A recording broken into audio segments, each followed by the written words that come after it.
for every match now in Pro League. And Dev, we almost had Cafe again. We had a double border last night, actually, but we're going to end up on a Villa. Yep, love to see it. And Fury just breaking my dreams by getting rid of the theme park once again. So I don't know what to say, guys, but that's just... You make me sad. That's all I can say. So yeah, I mean, Villa's a nice place to end up. I gotta say, I feel like we've seen a Villa recently between one of these teams. Let me double check. Yeah, it was Sinister last week against Kanga, and that was a 7-3. So pretty not a one-side, not a hugely one-sided game, but that's a pretty strong result to have against Kanga. As someone who cast that match, do you feel like that's something you remember? They'd also, the previous week, 7-4 Knights. So that's 2 good games from Sinister on Villa. Thoughts? Oh, I have casted so many rounds of Siege, Dev. I can't remember it exactly, but it was a strong performance, 7-3. We'll go with that. I mean, we could look back even further. They actually beat Knights on Villa 7-4, so definitely a bit of form to go off, and they're looking pretty consistent on this map. I might throw you under the bus here, but what have you got on Fury? Because from what I've got, they haven't really played it a lot. Yeah, I mean, scrolling back through the Pro League, and nothing so far. And let me just do the last few games, double check. La-di-da-di-da, what-di-do. They lost it. Sorry, they beat Mind Freak, now TBD, on it 7-3, but that was in January, like the second playday of the season, Fury's very first match.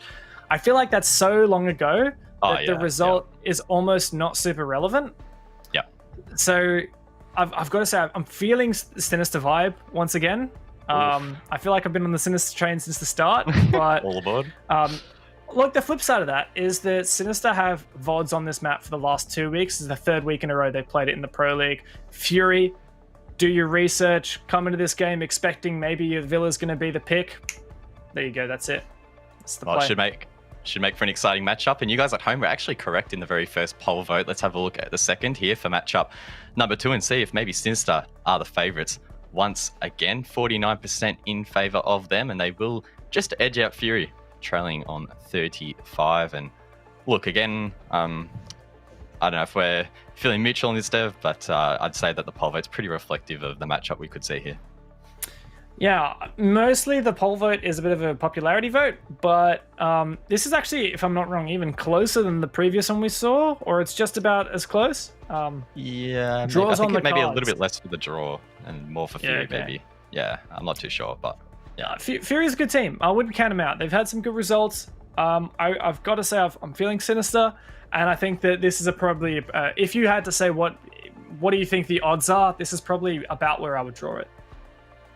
Yeah, well, I'm sure Sinister are probably going in with the mentality of never tell us the odds, because I mean, again, as we keep sort of alluding to, their first split, it's so easy to forget just how poor their start of this season was. They didn't look anything like the team they are now, despite the fact they actually have the same roster, which is actually across the entire board here in ANZ is something that we haven't really seen. A lot of these teams have undergone changes. Even teams like Wildcard and Fnatic, who we know are so big in ANZ, have had roster changes. Yet I think Sinister are really proving that you don't need those changes necessarily to have success. But either way, though, we will see if Sinister can continue this form on Villa. They are taking on Fury.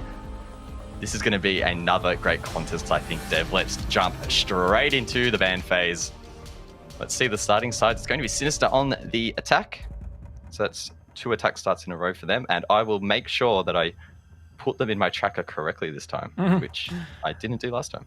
There we go. Look, and one thing I will say at the moment for Fury that gives them a bit of a leg up in this game is that last map veto, Sinister got the final ban between Villa and Cafe, and Sinister banned Villa. So of the 2 maps, Sinister more favored Cafe. Here we are, and it's Villa, the map that Sinister favored slightly less. Fury got the final ban this time, and they decided to get rid of Cafe. So maybe Fury actually intended to go to Villa in the first place, and maybe they just thought Sinister would take them there. But now Fury have taken things into their own hands, and I don't know. We'll see. I'm keen for it. I think that this should be a pretty close contest. And that it should. Just rounding out the final defensive bans here. Maestro once again taken off the board, and will it be a mirror? No, it won't. It's actually going to be a mute. So that's I think a counterban to likely Fisho guy who was playing a lot of mute there for Sinister so strong with the shotgun. But not only was it his ability to frag, those mute jammers I think were causing a lot of issues in them trying to gain that early round intel. 100%. Yeah, we saw consistently on that top floor, it was very difficult for Fury to drone forward. And I think that was one of the key things for them. Just those entries, they need information. Otherwise, they're going to get punished. So consistently, that's something that I think Sinister have been better at, use of the mute jammers, compared to what we've seen from Fury. Fury, if they want to go for wall denial, they'll use the Bandit in this case. If they want to go for drone denial, they'll probably switch onto the Mozzie, whereas Sinister, a team consistently really good with their mute. So maybe that'll be a little bit better when we do eventually see Fury get onto the attack. But it is them on the defense right now. So we'll look to their first objective to defense, which is trophy and statuary. Statuary, however you want to. I say stat. Yeah, I say stat. Everyone hates the way I pronounce it. I'm not even going to say the full word. I attempt to say the full word now. I'll just go stat. Nice I think it's a bit of an Aussie way to say it. Statuary. Yeah, mate. And there's the beautiful, now available Pro League set Thermite. Woo! There's a couple that came up. I love the look of it. And we're seeing Goyo tonight as well.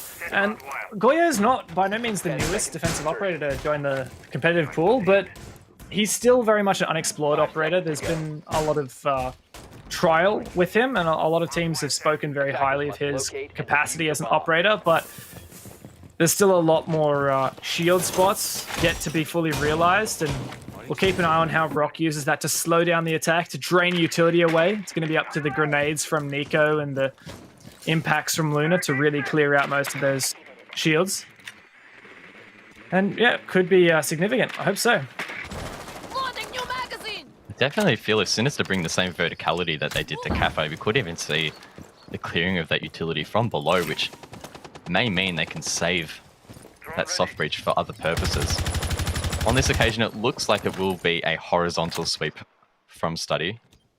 Some decent control gathered so far, and Fury electing not to extend this far over towards that area, in towards AVG. Some teams will, but Fury, who I guess are renowned for bringing that aggression on this occasion, will play a little bit more passive. Nice little position here adopted by Rock on the Goyo. Notice his shield's also been electrified. If I'm not wrong, that prevents Ash charges from drilling in and destroying those shields. Shouldn't have an effect against the Zephyr or the grenades, but it's a nice little trick there. Smokes to clear out that ADS, and oh, here's a nice pick. No way, you don't lose those. That's Vinny to find that kill. Shade shut down nice and early. Vinny has been winning so many of these 50-50 engagements in recent past. Such a deadly entry here for Sinister, and again enabling his team to bring some confidence into these attacks. And now they have a minute to go to try and capitalize on that great play from Vinny. I think one thing to note as well is Sinister with a pretty strong drone economy at the moment, so they shouldn't be short of intel. I think these positions from Fury will be revealed pretty soon. Yeah, and Rock's just slowly snaking his way backwards. He's abandoned that position. Vinny for a second here. Detonate that Goyo shield, make it very difficult to play in landing. There is a player there, and he whiffs his shots against Fisho. Just dancing around the flames, and another one for Sinister. It's all on Warden as his team falls around him. Destroy the Goyo shield, hope that that'll deal some damage, but it doesn't matter. Through the fire, he gets taken down, and Luna clutches out that round. We'll see it from Vinny's perspective. How very uneventful, but a great round for Sinister to take that. That round, anything but uneventful really for Sinister. So nearly a flawless opening to this map. So we have a quick replay here. How did Vinny win this gunfight? Oh my goodness, that was a perfect opportunity there to open up the round, or for Fury to open up the round. Either way though, it wasn't meant to be. Fury now going to head over to Aviator in games, or as it's, I guess, more commonly known in the competitive scene, AVG. So if you hear me and Dev be a little bit lazy and call it that, that's what we are referring to. Bit bit like stat is referring to that long word that I'm not going to say on stream. I got roasted for it once in my Twitch chat, so I'm just scarred. I'm just never saying it again. Yeah, I don't mind that. When I used to handwrite my notes before I was converted to the ways of the spreadsheet, I used to just write scat or kit if it was kitchen. Very, very lazy. Righto, so the Goyo is still in play. The Goyo placed near the classical hallway near top brown stairs. A common position for players on the defensive side to hold on to for dear life. Another use of that bandit battery on that Goyo shield. As I was saying before, I don't think it'll be super impactful against the Zephyr or the Sledge. Maybe I need to do a little bit of custom game checking and see whether Zephyr's impacts can destroy the shields when it's electrified. I'm pretty sure it can, but it's just the ass charges that discounter. Dev Marta, pro caster turned pro player? Question mark. Are we going to see you in the competitive scene with these dry runs? Yeah, bring something new to the table. Yeah. What a shame. I would have mercy on any team that picks me up. I'm not going to say anything. Our ranked matches are lots of fun, Dev. Lots of fun. Oh, no one wants to hear about that. It's a good roam clear so far. Let's change the subject. Good roam clear so far. The Jackal's making that easier.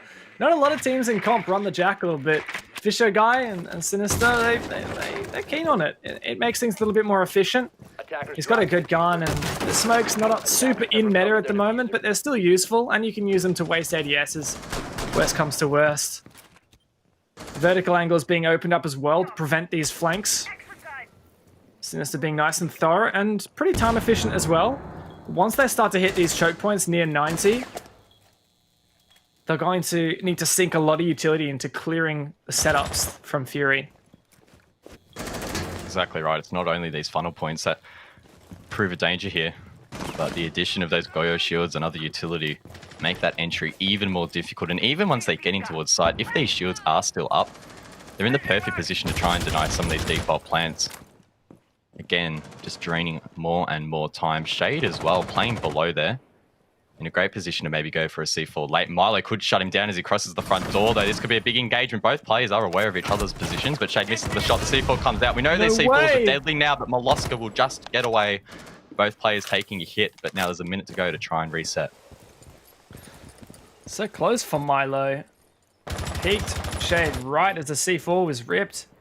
Two players on this window now. Tough position for Luna to be in. She can't hit them. No way to get that angle. And still a lot of pressure from Fury. Not much progress has been made from Sinister in the last 50 seconds. They still don't have 90 control, and it doesn't look like they'll be getting it anytime soon. They might try to bypass it, but still lots of utility set up on the bomb site. Rock will find one traded by Nico, but Fisher Guy's forced further back. 25 seconds. Sinister have rotated for this study take, but it might be too little too late. Sinister needs to bring aggression to the table, try and even out the man count at least for this plant. They now have 15 seconds left. Fisho rushes in towards site through the smoke, gets a pick, but he needs to try and get that bomb down. He gets dropped though. Luna as well will need to try and pick herself up, but she doesn't have time even if she can, and she's just going to spam it out. Beautiful sight to my eyes here. And there we go, Fury will take the second round. Thanks for that, Luna. I had to see that. I had to look away, I was going to get a headache. Yeah. So there you go. Really good map control taken from Sinister. Minute 40 remaining on the clock when they basically had all of the map except for that 90, and then they were ready to take control of 90 and take control of Aviator, maybe study. And then they weren't really sure what they wanted to do, and very late in the round decided to rotate for a study push without any 90 control. No way to dislodge those anchors, and it's really like throwing sand at a brick wall in a situation like that. Not really much of a dent you're going to make. Ooh. I like that saying, Dev. That's good. I'll come back in the future with an improvement to that metaphor. I promise. Maybe like I was thinking, like, you know, I was gonna say, like, you know how you make a snowball out of snow, right? You throw that at stuff. When you make like a ball out of sand, that's not a sand ball, is it? Oh no. It's like I mean, I was thinking, you know, like if you threw a ball of sand at a brick wall, that wouldn't be very effective, right? But then I thought about saying the word sandball, and I was like, no, I'm not going to do that. I'm not going to say those words. It's a really weird word. I don't know why. Something about it. It is. I don't know why. Well, an interesting way to start off the map indeed. One apiece currently. And I think that last round, at least for me, Dev, felt like such a classic Villa attack in terms of Sinister's time being drained so effectively by Fury, and it really came down to that 15-second rush, and unfortunately Sinister just not quite able to hit those refrags, and Fury just able to sit back, collect those frags, and in doing so win the round. It was interesting that Sinister didn't even attempt to pressure 90 from the hallway. Just one player on the window. There was so much utility, 2 pieces of barbed wire. It would have been really difficult for Sinister to take that, but maybe they should have tried anyway. Using grenades, using concussions from Luna. Stuns maybe. But no, they gave up on that pretty early. I'm not sure if they completely gave up. Oh, player in piano downstairs, spotted by Nico. Check through the drone hole. Doesn't see anyone so far. I hope the rest of the team is aware of this. Is that a yokai? Or maybe a Wamai magnet? That's the entry for Fisho. I didn't even know that drone hole that Nico was looking at before was even there, so that's something new for you. Just Nico things, as we like to say. Always finding new and creative ways to try and help his team out. Had a little bit of a quiet first map, but again, it's easy to say that when his last few maps have been absolutely massive for his team, really showing up for Team Sinister. It was this map that he got the 1 versus 4 with the 2 nade kills, wasn't it? Indeed it was, yes. Hey, another yokai taken out. I don't know about you, but there's nothing more satisfying than playing IQ, going below the objective and destroying all this high-value utility. I wish exactly you let me play IQ. I just get stuck on thermite. You can play IQ anytime. I only play it because no one else is playing it. Shade, he's found himself inside of closet with that shotgun. Could he go for the wang through the barricade? Just missing there, I think. Maybe doing a little bit of damage. Either way, though, he's going to skate away with his life. Rock as well, trying to protect him behind that shield, but so many angles Fury are trying to cover at the moment. Maybe both the Nico's nades already used up there. It's a lot of utility to soak them up with the Wamais and the ADSs, and Shade's going to delay as much time as possible. He's flashed, but he's still not being pushed. Hesitance from the attackers. A frost mat as well makes it more difficult for the attackers jumping in. They have to shoot down and then look upwards. A really nice hold from Fury, stalling out Sinister so effectively. Milo looks down, takes out the frost trap, but now he has to reload. He's getting completely smoked up. Finally, they get the kill. But so many players taken so low, and there, from the grave, another one, and Sushi gets in on the fun as well, taking out Fisho. It's dire straits now, but 2 versus 2 at the end of it all. A bloodbath here ensues. 15 seconds to go. Still an opportunity to clutch this now. It's all on Golden. Nico versus Luna. Luna contests it with the pistol, gets taken out. Maybe a bit too aggressive, a bit too desperate. All on Nico. We've talked about him so much. He just has to find this final kill. Is he going to get there in time? Golden pre-fires the angle, and that's the clutch. Golden, after such a messy round, assures himself and his team the victory in the 1 versus 2. That play by Shade inside of the closet proving to be absolutely massive. Even from the grave, he had a big impact, and Fisher Guy as well as Milo were torn to pieces really in that location. The teamwork from them to get that initial kill was quite strong, but the follow-up in response from Fury was quite fantastic. We're going to head downstairs now though. Dining and kitchen, yet to see it appear so far here in Fury's objective selection pool. Starting to feel like the momentum is starting to shift the defender's way, but as every caster will tell you, Villa is defender-sided, so keep that in mind. It's tough because we call some maps defender-sided, but I've seen some great attacking games from on Villa before, and I know I feel like that mute has more of an impact than most people might expect. That mute ban, a lack of the mute, really can change. It just breathes a sigh of relief for the attackers and their drone work on the attack. But we haven't seen that so far because Sinister, they've been getting map control and understanding who's where and what's who and how's which, but they've struggled to actually get rid of the utility that Fury is presenting towards them. Look at that last round for an example. Shade was playing inside the closet. Sinister knew full well where he was, but they threw so much utility at him, they still couldn't dislodge him. They had to jump in. Thanks to the Jaeger devices, the Wamais, and those smoke grenades, making that such a tumultuous task for Sinister. And I guess backtracking for a second there, when I was sort of referring to Villa being defender side, I guess globally you can make the argument that it might be, but there's actually been a few games here in ANZ where it's been attacker sided, even without mute bans on the board. So Sinister, like they did on map number 1, could shift momentum back their way with a couple of nice attacks here. It looks like so far they've gained some decent control above. Rock, though, he'll be critical on that pulse. He'll be gaining a lot of intel when he pulls that scanner out. In the meantime, he's just holding this angle, and right on cue, he will eventually pull out that heartbeat sensor. Quite a big range on it. Gaining a lot of intel at the moment, Devon. Fury pretty much know exactly what they're trying to do above.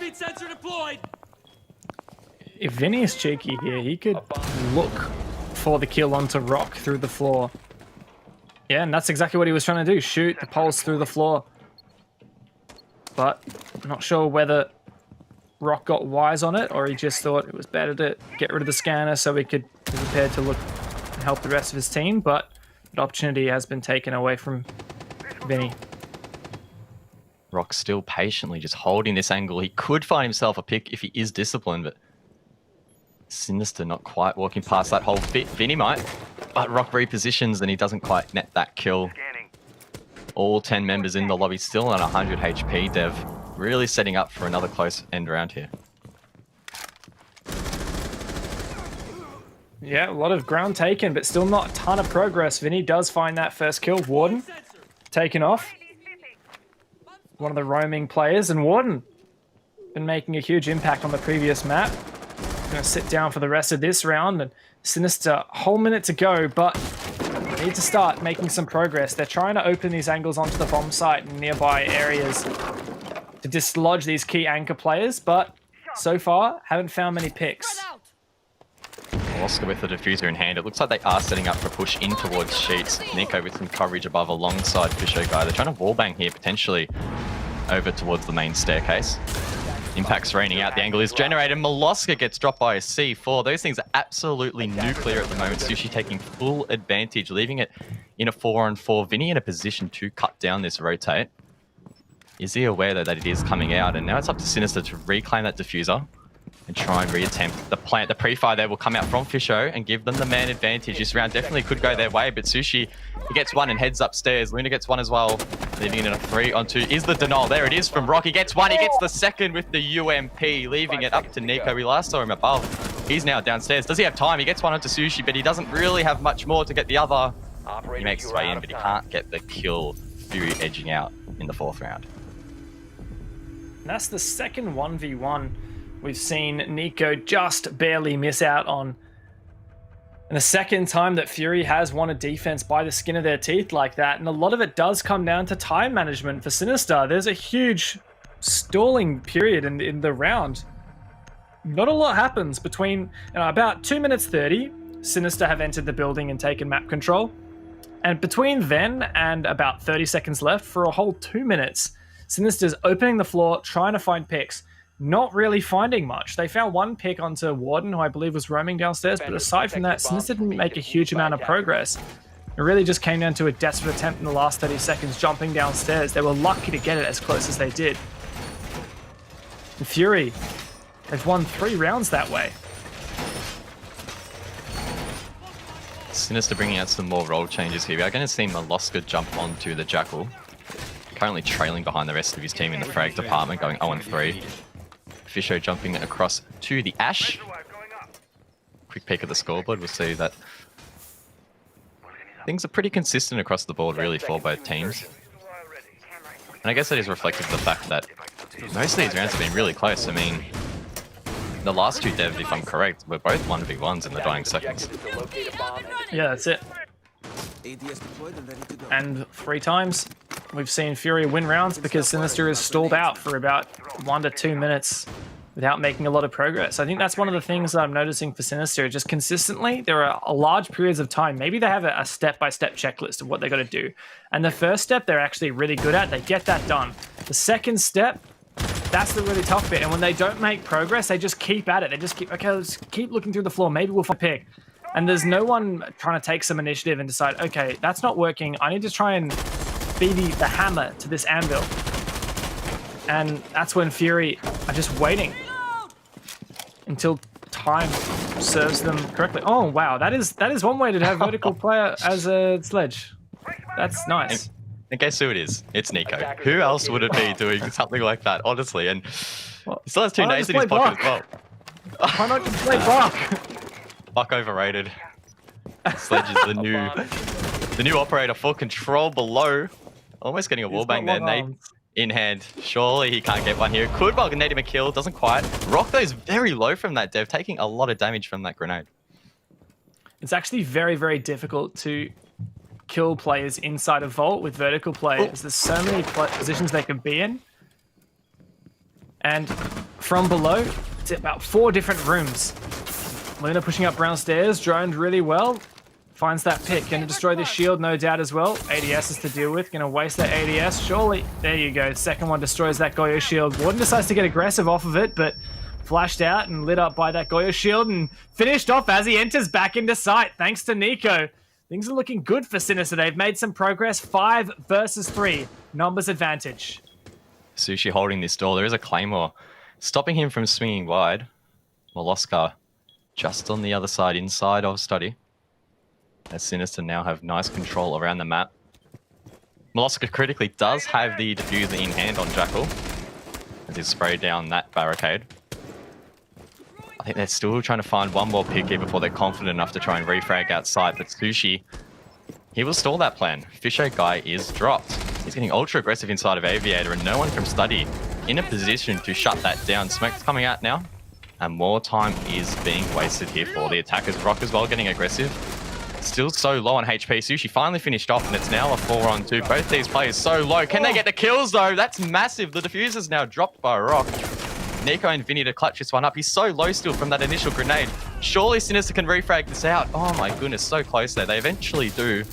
The 5th round is theirs, but holding my breath there a little bit for Sinister. A little bit sketchy, but Vinny in the end will win another 50-50 gunfight. A 1 versus 4 that got very, very scary. And yeah, you're right. Vinny has been on top of his engagements. Let's have a look at some of those kills from that round, especially this moment here where Rock really turned things around and gave his team the opportunity to clutch that. Just good positioning and no one from Sinister checking that angle. It got close. Too close for comfort, as a lot of these rounds have been, but finally Sinister gets another one on the board. A real possibility that they could head into the half, 3 apiece, which would be very handy on Villa. I'm going to say Trophy and Stat as the final defensive pick for Fury. And interestingly enough, we're going to see Frost on the board. An interesting decision there. We saw it previously, Dev, and I think that's really feeding into what Fury lacked, I guess, in that first matchup that you mentioned about, was that lack of utility that needed clearing. And I think so far that they've done a pretty good job at tripping up Sinister a little bit, wasting time, wasting their soft breach, and just making things a little bit more challenging. Yeah, 100%. I got to agree with you on that. A lot of these rounds that Fury have won have been because they have good setups, really strong setups that Sinister look at and they think, oh, that's tough to deal with. And then they spend a long time wasting time, and Fury end up in a scenario where they're in an advantaged position in the last few seconds of the round. Now that Frost you mentioned works in conjunction with Shade playing previously the Smoke, but he's now switched on to the I was going to say the Magnet, the Wamai. And likely to be preventing the jump in on that bathroom window and those closet windows, maybe the other master windows, just to make sure that anyone jumping in those windows has to look down first. Another cheeky one placed in that corner there just to catch off anyone who's aiming down sights, not looking at the floor. Likely that'll get spotted by a drone, but you never know what'll happen in the last few seconds of a round. Warden playing over towards Skull here at the top of red. He'll make his way over towards the stairs. Could have been in a position to catch Nico off guard. Talk about catching a player off guard. Nico, he hits that wallbang through the barricade. Not enough to down Warden, but does a hefty amount of damage. He may not be aware that he has got that damage onto him. Nico, that is. But either way, decent way to start the round as Sinister continue to try and build this map control. Vinny heads up red, yet to get an entry in this round. We've seen him winning so many of those early engagements, but it looks like on this occasion, Sinister will have pretty free access to the southern side of the map. Now need to try and convert that to site control. Yeah, as usual, Sinister really good at taking this map control, but it's the next step that they've been struggling with. Attackers have recovered their diffuser. Not getting too distracted this time with that master push. Seems to be working well for them. It's what they struggled with previously.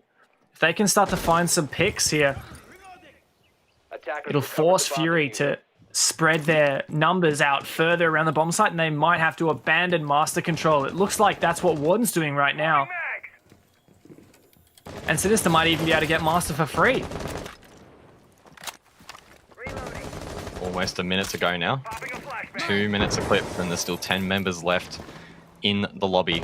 Make that 9 now as Vinny gets the first onto Sushi. That is the frost off the board. Sinister looking to try and gain control of master bedroom. Potentially allow Molosca to get towards the wall and open it up with those exothermic charges. Meanwhile, Fisher goes pushing from stat. You need to be mindful of this multi-dimensional attack. If they get too lazy, one of these angles could be exploited. Vinny getting his double for the round, and once again, he's just opening up these engagements for Sinister, giving them that lead in this stages of the round. Warden needs to go big here with the flank as Rock gets dropped. Will he be able to flank it? Surely the coverage is there from Master Bedroom. Warden, he will attempt it. Shots raining out from either side. Warden does get one. Golden trapped inside of Astro. Sinister know where these players are. Now it's up to them to try and hunt them down. Golden gets one, can't get the next one though. And Sinister will get another round here in the half. And Dev, from out of nowhere, really, they'll be able to even it out, which I think for them will be a great result. Really great adaptations we've seen from Sinister, and as you said, 3-3 at the half on the attacking side. You were concerned that Sinister would struggle on their remaining attacks, but they really started to figure out Fury and won their last 2 straight reattempting bomb sites that they hadn't previously won successfully. I really liked what we saw from Sinister. They were already good this entire game. They've been really good at taking map control, just droning out and taking areas, but Fury haven't been contesting that hard, to be honest. Sinister are good at just taking map control time efficiently when it's needed, but as soon as they saw good setups from Fury, they would throw everything they've got at it, and it wouldn't always be enough. This time, they played more slowly. They had slow and steady progress, pushing from the landing site, putting that pressure onto the bomb site, finding those picks, going below. Vinny opening up opportunities for his team as well, going for that flank, pushing up Astro stairs. And then eventually it got to the point where Fury couldn't have anyone in Master. They had to rotate all their players out of contesting Master and Closet, which was previously the area that Sinister struggled so much with taking. But it's pretty easy to take control of Master when everyone from Fury has run away because you've taken out their players elsewhere. So I really like those changes that we saw from Sinister, and ended up with a strong half there too. We're going to see the Goyo also picked by Sinister. It was a mainstay for the Fury lineup. And this Wamai Goyo combo really works out well. Jaeger and Wamai both to protect all of this utility that we have brought by the defenders. 4 shields especially because the Fisher guy on Smoke had also brought a deployable shield. So utility all over the map here. Some holding the brown stairs, some even as far away as Master. Of course, this is Fury's first attack here on Villa. It'll be interesting to see what kind of adaptations they can bring to the board. In the past, we've been a little bit critical of them failing to adapt on the fly. It's been quite evident in their last 2 matches, which unfortunately did result in losses. As you mentioned, Sinister definitely one of those teams who have learnt to adapt on the fly and has definitely been paying dividends, so hopefully Fury, for their sake, can follow that up. Not much has happened really so far. Fury's still trying to gain some sort of control of the map, but it's definitely slow and steady. We're wasting some of that utility now. Goyo shield taken out. Pushing up from the brown stairs. It's Golden. With the IQ, he also can use that control below to get rid of utility. Attackers have recovered their diffuser. Warden on the thermite, likely interested in opening up one of these study walls. He'll cross in. Lots of holes below. Not sure if there is a player downstairs ready to counter that. Golden's presence there probably denies any roamers doing that. The impact does destroy the thermite charge though. Warden only one element of hard breach left. Sushi, meanwhile, the other hard breach is watching a rotation. He might actually catch someone off here if Milo continues to peek around. He's not moving just yet. That's where he used the Hibana pellets, on the wall from the classical hallway. That's a strong angle that Fury have looking all the way into the attacking bomb site behind the pool table. And Warden does manage to get an opening onto the bomb site from Study as well, reducing the number of positions that Sinister can sit on the bomb site significantly. Approaching 30 seconds left now, and as you mentioned, Sinister very, very exposed, and Fury in a great position to refrag this one out. Warden on the thermite has that diffuser in hand as Luna's flushed out of her position by that asphyxiating bolt. All members of Sinister really playing off site here to the north, and Fury will use that to the full advantage, trying to get aggressive, but it's been shut down. It's a 5-on-3. Shade making his way down classical halls, getting lit up as well. Surely he'll be taken out, and Will leaving it in a 5-on-1. And there's absolutely nothing Golden can do. It's a flawless round for Sinister, and despite some great clearing of that hard breach, although those reinforced walls rather, Fury just unable to really convert that to any sort of momentum in towards that site. Yeah, I mean, typically what you'd see is opening up angles onto the bomb site exposes those anchors. They have to move, forces them into the attacker's lines of sight, but that's not really what happened. As Fury began to collapse, Sinister played very reactively and managed to find an opportunity in every moment. The first kill was Molosca off screen. I'm not sure exactly where that went down, but he was last seen roaming near the 90 hallway, near where the Hibana was playing of Sushi. And that was the first kill that he ended up getting. Perhaps Sushi decided, oh, I've really got to help my team. I need to repel in 90 window. And Molosca shot that down piece by piece as Fury attempted to get closer to the bomb site and use those openings that they had created. Sinister were ready and waiting. I mean, to be honest, I don't know what to say about that. I can't really put my finger on what happened there that worked for Sinister. I wasn't watching closely enough, clearly. Well, you definitely know that Sinister's brought out something special when Dev the Goat Martyr doesn't know what to say about it. But yeah, you're right. I think it was... It's difficult because in these late round scenarios, there's so much going on that it's so hard to keep track of all the engagements that are happening, all the interactions between that utility. So it's a little bit challenging, but it is strange to see such a strong early round from the attack, especially in getting those walls open, just be foiled. Particularly considering that Sinister had such a strong hold that was sort of off-site. We saw them over down towards like 90 and landing, but they were still able to win those engagements, and Fury just unable to get in towards that site. Yeah, one thing I will say for Fury is, on paper, we're thinking maybe that they were in an advantage in that round because they had that those key openings, and they cleared a lot of utility from Sinister. They'd forced them back onto the bomb site. They've opened angles onto the bomb site, but they didn't have a lot of map control. There was no one actually in 90. There was no one top red stairs. There was no one in landing.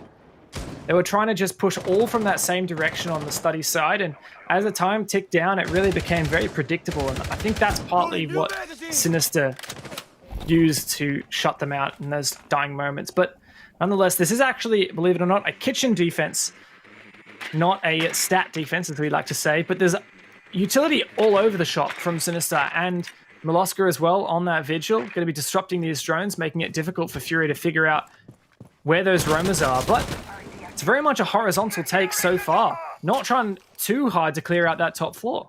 Yeah, a bit of an interesting take from Fury thus far in towards Piano. Very horizontal, as you mentioned. We don't often see teams approaching this site in such a fashion, but they might be trying to exploit such a big roam. Molosca does get dropped there by Sushi.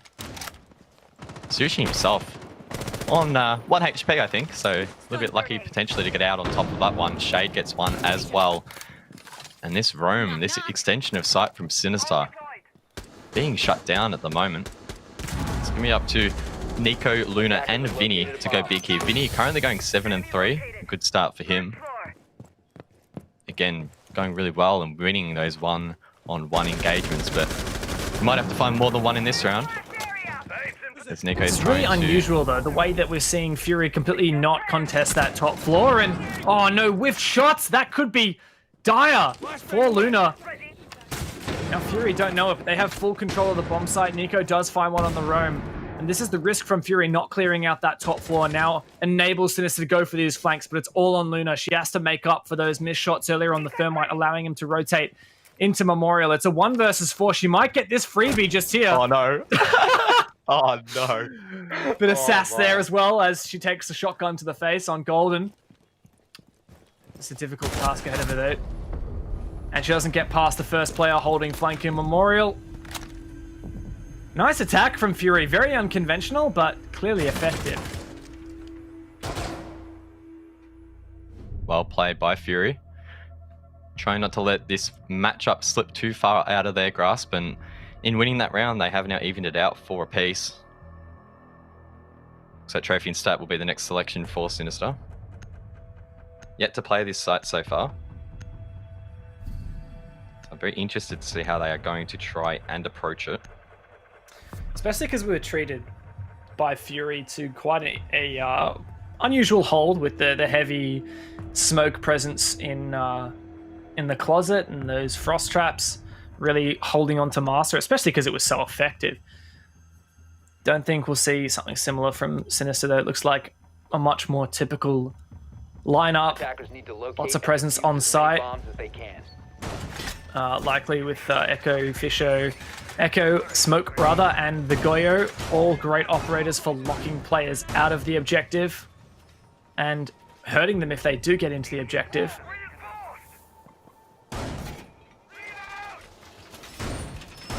Looks like potential for roam as well with Nico reinforcements on the aviator walls. Likely some drone denial. Now remember that it was Fury who banned out the mute, an operator they really struggled to deal with on Cafe. Sinister used it very effectively to deny drones and also other utility as that Thatcher was banned. We're going to see Nico put that pest in the floor. A little bit more difficult to shoot, but it still will catch any drones that goes over the top of it. A lot of angles also potentially for a C4. Maybe even if he stands on the bar, he'll be able to see players over the top. Nico's getting cheeky on this roam, and it could prove effective. Milo's over to help out, and it looks like Fury are going to play this roam clear game, starting from the south side. And one thing important to note about this round, it's actually quite a big one. If Sinister manage to take it, Fury can't jump above them in the standings because they can only do... Oh, they'll only be able to win in response 7-5, which will equal them in the head-to-head. But then if we go down to their match difference or their round difference overall, they are trailing. So Fury must win this round if they want to be a chance of jumping ahead of Sinister in the standings. And as we said in the pre-show, the standings are still big this season. Prize money is on the line, and these teams really wanting that extra bank. Fury definitely can't leave anything on the line here in the 9th round. You make a good point. This is where the stakes ramp up for Fury. If they drop another round, there's no way that they can jump Sinister in the standings. And likewise, they're trying to jump Sinister on this roam game. And they do clear it out. Not finding any kills, but rather scaring off Nico and the other players to get away from that presence on the statuary, aviator, and games room side. Now pressuring onto Master. There's no heavy hold from Sinister. Fury are getting a lot of control, making a lot of progress. They also have downstairs presence as well. Mozzie Pest Drone taken out as well there.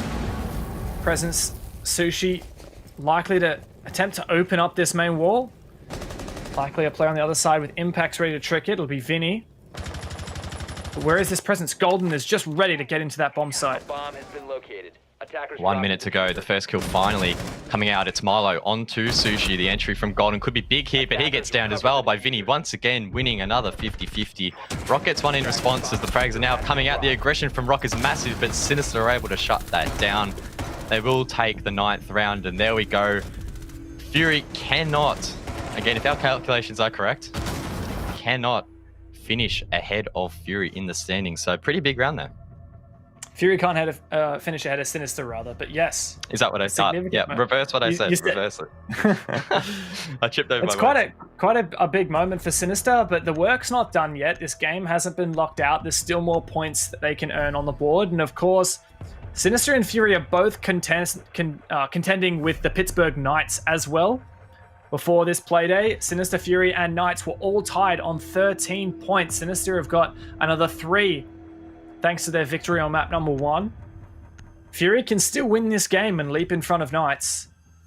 Even a draw would put them in front, pending what Knights do against Kanga in their match that's actually been played right now, I believe. If you're not aware, we're actually going to be streaming the matches that are being played off stream right now. So the Pittsburgh Knights versus Kanga one and the TBD versus Elevate one. That's actually going to be on the Rainbow Six ANZ Twitch and YouTube channels tomorrow night. We're going to be casting that after the fact. You guys get to see those matches as well. Indeed. All the matches tonight. Again, very impactful on those standings as the teams are battling it out. Try and get their chunk of the prize pool. 5 seconds to go. If Sinister win this round, they secure themselves at least 4 points tonight. Again, giving them a healthy boost. And I think it's safe to say that so far that's looking pretty likely. Especially if their big players here can show up once again. Vinny edging out the rest of the lobby with 9 kills, and most of those, Dev, I think have been pretty big impact kills as well. So again, keep an eye on him early round. Yeah, he's so good, especially when he's playing attack with that G8 on the IQ. Just an impact player overall. Now we see this roam clear being attempted by Fury. Presence on this master bedroom side, including that Goyo shield that Shade's going to get rid of there, nice and easy with a lifeline charge. The Gold's moved into the building as well. He's trying to figure out what is that utility. He knows one of those is the default cam. The other one likely to be, I'm not sure actually, Vault cam. Sushi finds the lead-off kill, and Vinny is shut down. Vinny falling victim to the caster's curse there by the team of things. Warden almost picks up another for his team. Doesn't quite hit it though as he makes his way all the way into landing. Quite an aggressive approach here from Fury, trying to take advantage of that man deficit that Sinister now need to play the rest of the round with. More than half the round remaining as well, so it's going to be challenging. We have seen Fury though in the past open up the site, have really nice control, and then fail to convert. So I'm sure Sinister is still happy with their position at the moment. Even happier now that Fisho will drop Rock. That's the Ash off the board. One of the top fraggers for Fury as well. And this round is still looking like it could fall in favor of Sinister. That said, Fury have so much control, but Milo not sure whether he had info there, but Warden didn't stand a chance in that fight. Just 3 Fury players left. Surely Vinny, Nico rather, playing below, has some kind of information. He's staying below, which tells me he likely still has a C4 in the pocket. No, he's used it, but he's still playing below. He's got his C4 pre-placed right ahead of him right now. No info, but he detonates it anyway at the 90 hallway. 50 seconds. Fury have opportunities here, but there are players on the bomb site. They know they need to find these picks before they can move inside. Shade using one of those lifeline charges to try and find that play behind the bar, or at least disrupt him. He's going to go for the entry. Surely the refrag from Sinister, we hear the double peak. Where is it? It's coming out eventually, but Shade will survive, in a position to potentially go for that play. And he has the diffuser tucked under his arm at the moment. It's going to be up to Sushi and Golden to try and cover it, but Sushi, he gets dropped inside of Study by Nico, and another kill comes out from Nico. That's 2 for him this round. The diffuser's down, and Golden needs to now hit a 1-on-2 as Fisho is dropped. Nico's low as well here, so definitely winnable here for Golden, but time is not on his side. He makes his way through Vault, misses those initial shots there onto Luna, needs to get aggressive, sees him on the floor, will get that kill, but he doesn't have the time, Dev. He won't be able to get the kill, he won't be able to plant that bomb, and Sinister will now head to match point. really valiant attempt of a clutch there from Golden, but I've got to say, Nico had to be the MVP of that round. Not only did he get that 2K on the flank, which we credited him for, but if you noticed in those dire moments, there was a Valkyrie camera inside of Study. So not only did Nico know that that player was edging, when Golden was here edging into the bomb site, Aviator, Nico could see him from the Study Valkyrie camera. When there was the Hibana playing in Study, Nico or the dead player could see them on the Study Valkyrie camera. And of course, when that diffuser got dropped in Study, you don't get point indications when you're playing in Pro League. So when Nico got that kill, he wouldn't necessarily seen the diffuser. He would have had to actually see the physical diffuser box on the body. He wouldn't have got the plus 20 points or whatever it is. The carrier denied. But the person on the Valkyrie camera could have seen that diffuser and said, Nico, just hide. He doesn't have the diffuser. You're chill. A huge round from Nico and the Sinister players, whoever was making those call-outs on that camera as well. Nico really continuing on some fantastic form at the moment. He's just such a well-rounded player at the moment and continues to impress in such high-pressure scenarios as well. He's not having impacts on rounds that don't necessarily matter in the grander scheme of things, or rounds that may already be winnable for his team. He's coming up when they need him to. And that does put Sinister on match point, on the verge of another 6 points, Devon. If they do manage to win this map, that's going to be 3 matchups straight where they've taken maximum points. And they only had 1 point after the first split. If this was the first split of the Pro League, then they would be flawless so far. Shade does find that early kill onto Nico. So one of our faves shut down right at the start, but Shade, he knows this is when he needs to turn it up, and good on him to find that early pick. Nico taken out. A bomb has been located. A lot of early presence there from Fury. Not a minute down, and a lot of players in downstairs getting aggressive. Oh no. Vinny is looking to find the flank onto Shade, and he does get it. Gets that eventual refrag. It took some time, and it took a risk of Vinny getting off of site, but it was worth it. He took that player down. And now he's activated that Goyo shield to prevent a quick push in from Fury, who looks pretty itchy to get in on that laundry entrance to the bomb site. Rockets his entry, Sushi as well. It's a 2-on-4 with that wall now open, as you mentioned, inside of laundry. A lot of time for Sinister to try and hold this site. Fury given the freedom to try and get in towards it. Milo tries to hit that flank on Astro, does a lot of damage, but doesn't quite net the kill. See Fisher here still trying to hunker down inside. He has a nice angle there into laundry, but he could be flanked through pantry or even behind. He needs to be mindful of that, but he hits the shot onto Warden. Doesn't quite see the player inside of laundry. Will reposition to somewhere safe as Milo comes to assist nice and slowly. The call may be going out that the diffuser is down. Milo tries to play off like here's the player to his right. Oh my goodness, that sound cue absolutely massive there for the Valkyrie. Now it's a 2-on-2. Fury are letting this round slip away. Surely they can start to go for this plant. Golden, not quite. He will, though, actually, eventually. Not rotating it to Rock, who had lower HP. Rock could well and truly lose this gunfight, but no. He will come out victorious. Had Fisher guy down, and now it's up for Milo to retake the site, but he can't do it. Rock was dropped in that process. A super close round for Fury. Sinister doing a decent job to bring it back, but just not quite enough. You'd see from the get-go, Fury, after they got that initial pick, they said, all right, let's bring this back to basics. Take control of laundry. If we can open up that main wall, as they did with the thermite charge, maybe there's an opportunity here for us to get an early entrance onto the bomb site. Sinister had a lot of roaming presence, and once Fury were determined to make that happen, everything else seems to fall in line for them. They found so many picks, eventually ended up in a 4 versus 2.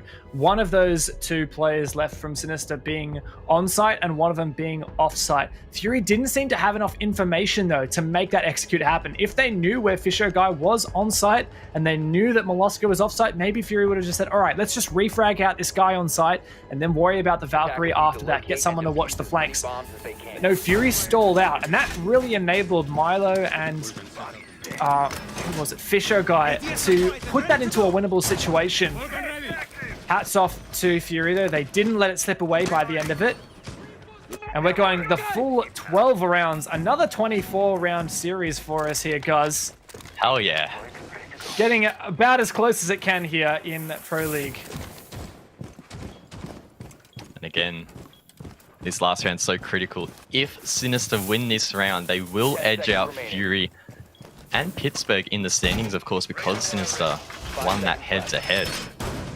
So a big round here for them. If Sinister lose this round, they will be relying on Pittsburgh to win or gain 4 or less points tonight.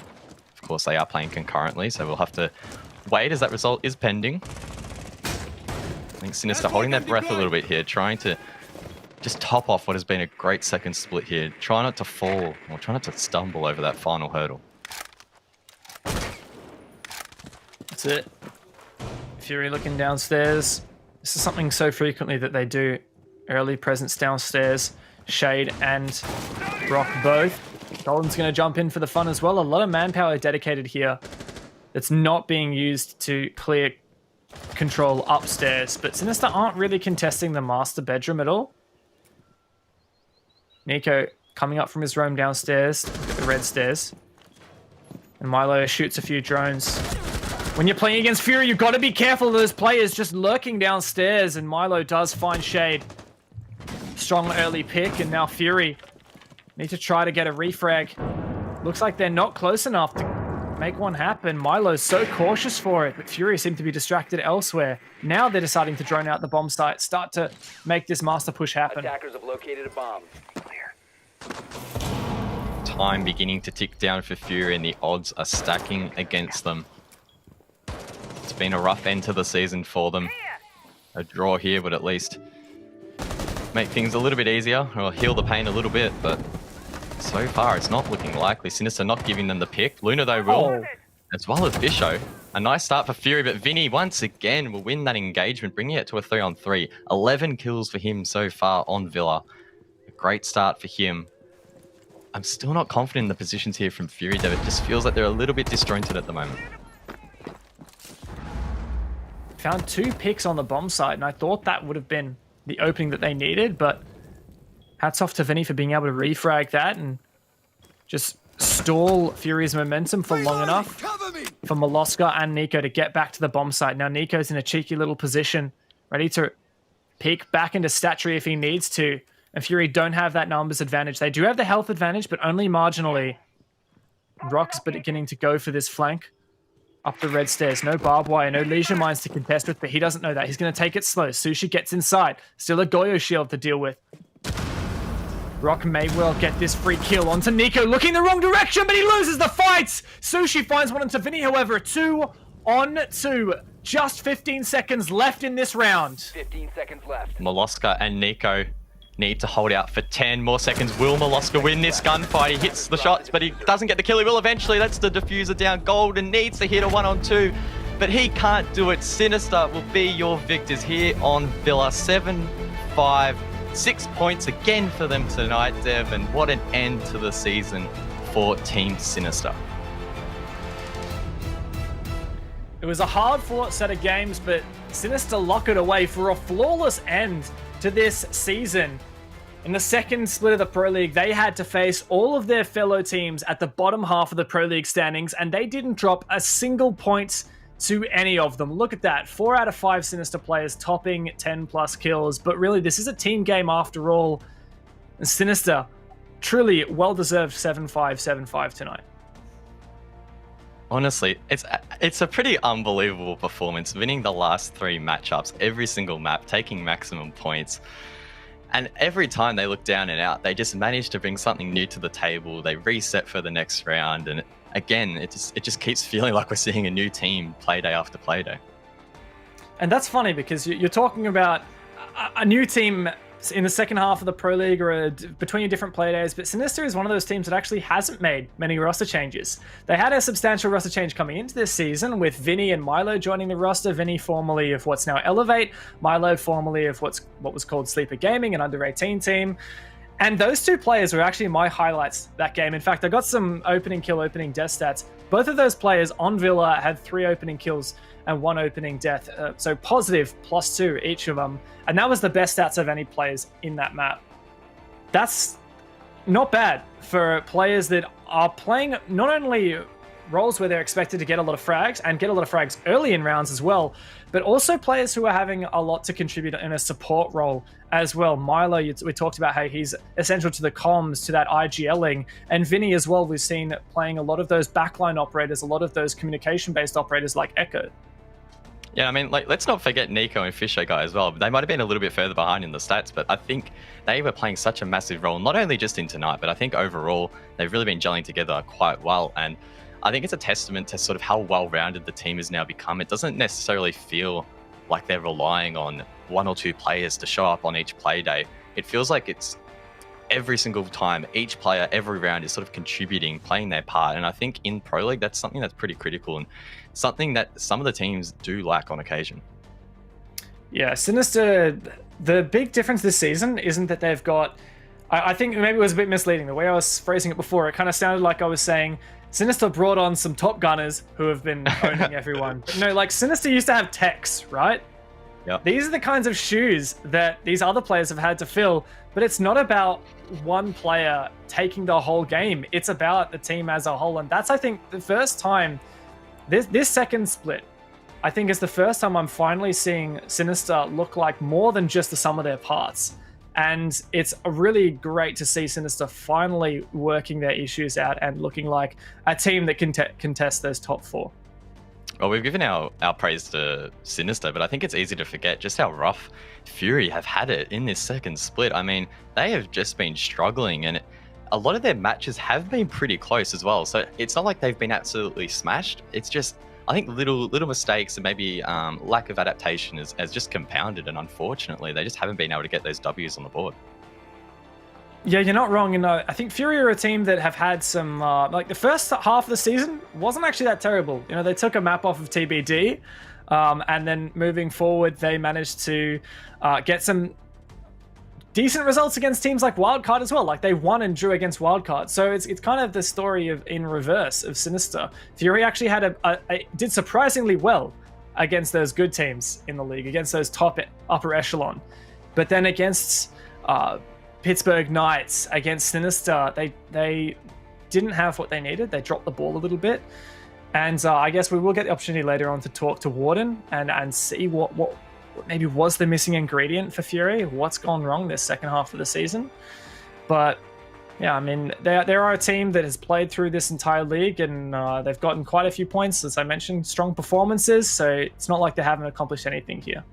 And I guess something else we can sort of dig into with Warden is, what does the future of this team look like? Because they've always been that team that's sort of just been hanging around, and they need to try and find that spark, I think, to really take that extra step. So in your mind, is there anything that you can think of that maybe they can bring to the table for the future? Maybe something like a roster change or some role changes or something to sort of spice things up a little bit?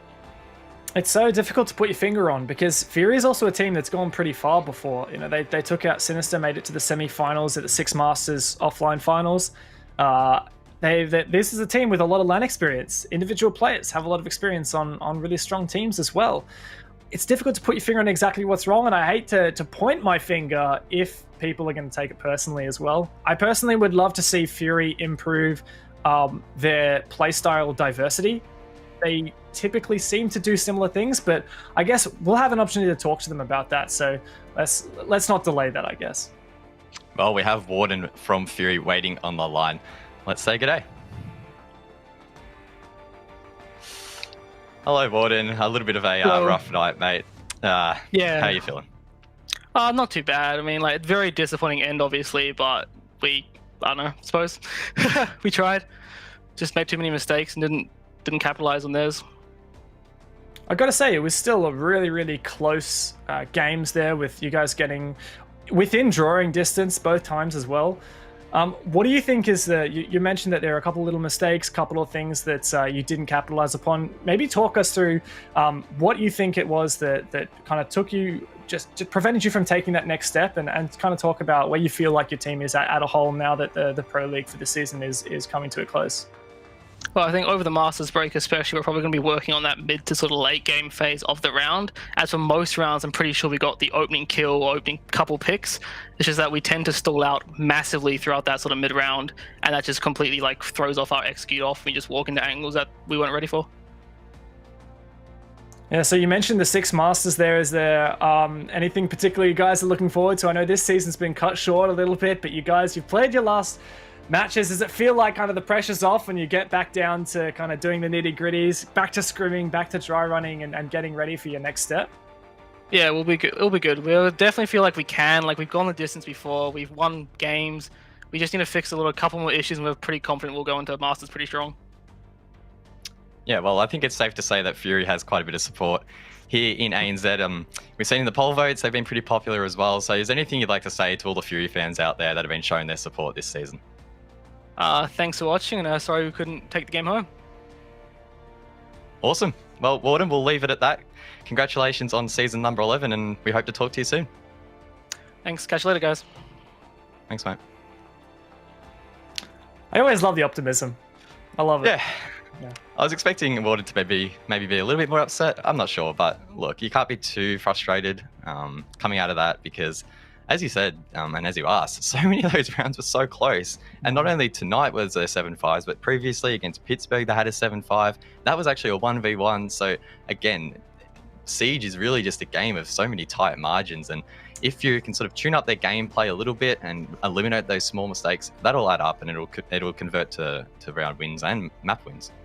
Yeah, I wasn't actually tracking this, but I've got to say, if you went back, watch those games again, and you put a tick next to every round that was a 1v1 or a 1v2 that got so close, there would be a lot of those rounds. Because trust me, it was a really close series. There were so many opportunities where a 2 versus 4 got turned into a 1 versus 1. And Fury often tended to be on the losing end of those. And so it's just one more of those things that they can tighten up, moving into, as he was saying, 6 Masters, which will be coming up soon as well. I think a lot of these teams looking forward, especially now that there's no APAC finals, there's no Pro League finals in Sao Paulo for this season either. So teams are going to be looking forward to what is their next step and how can we get ourselves from where we are now to where we need to be. And I guess extending on from that point about all these rounds being so close and I guess looking into the future on what they can improve, taking on Sinister, one of those teams that were struggling in the late game, to come in and then struggle in that stage, as Warden alluded to, they're getting stalled out, they're finding it quite challenging. Hopefully this break offers that opportunity for them to take a step back, really, I guess, delve into those VODs and really work out what's going wrong, and then begin to improve on that in scrims and hope that really converts over to officials.